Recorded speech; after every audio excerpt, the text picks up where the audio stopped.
harimo n'amafaranga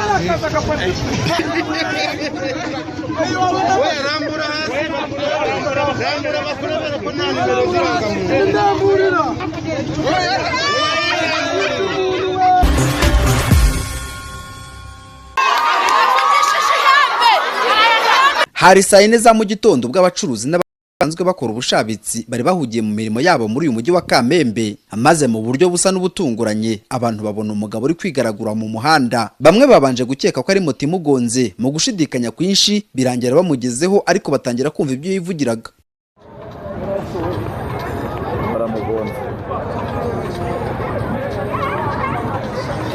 Mu rusaku rwinshi uyu wigaraguraga mu muhanda yavuzaga induru avuga ko yibye umuntu ngo none ari kumva ari kuribwa umubiri wose.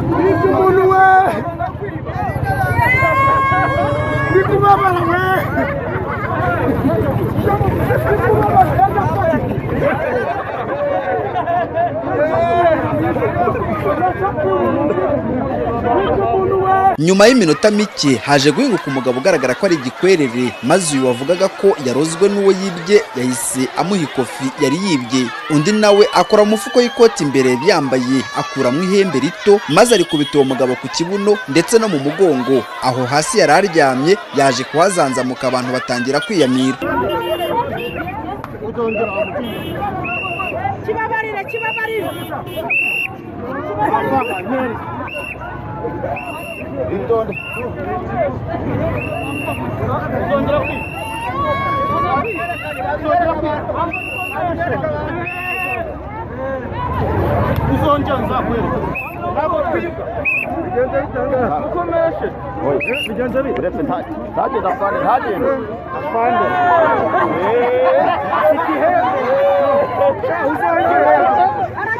Uyu wavugaga ko ari umuvuzi gakondo yabwiye itangazamakuru ko yitwa Dr Kigoma kandi ngo avuka aho bita mu Gisaka. Uyu rero ari nawe wari wibwiye iyo kofi yavuze ko yamenye ko yibwe ubwo yaragiye kugura imbuto mu isoko rya Kamembe, maze nk'uko asanzwe agaruza iby'abandi byibwe nawe yahise akora ku ihembe rye. Uwamwibye atangira kuvuza induru ngo nuko yahise agenda asatira nk'uko abandi bose bari bashungereye, maze ngo nyuma y'uko yari amusubije ikofi ye yahise amugirira impuhwe aramuvura. Mu isoko ngiye gushaka imbuto zo kurya, ngezeyo maze kuramuza imbuto ngo nishure nkoze mu mufuka ndayabura, maze kuyabura nikabakavye ndayabura. Ubwo rero bitewe nuko ndi umuganga ndi umuvuzi gakondo mujya ninge Kigoma mujya mwumva ufata ibisambo ku mateleviziyo hose cyangwa ufatanya abagore basambana. Ku umugore asambana ari umugore wawe unsaba umuti nkaguha yajya gusambana agafatana n'uwo bari gusambana. Ubwo rero nanyi navuga ati reka ndebe yuko naga amafaranga yahera, harimo ibihumbi 12 by'amanyarwanda, harimo n'ibihumbi 30 by'amakongomani. Ubwo rero nibwo nakoresha umuti mbona igisambo mbona kiri gutakira iyo ngiyo kiri kuboroga. Ubwo rero kimpi byanjye ubu ikofi yanjye ndayifite ngiyi uko yayitwaye ku mufuka byose birimo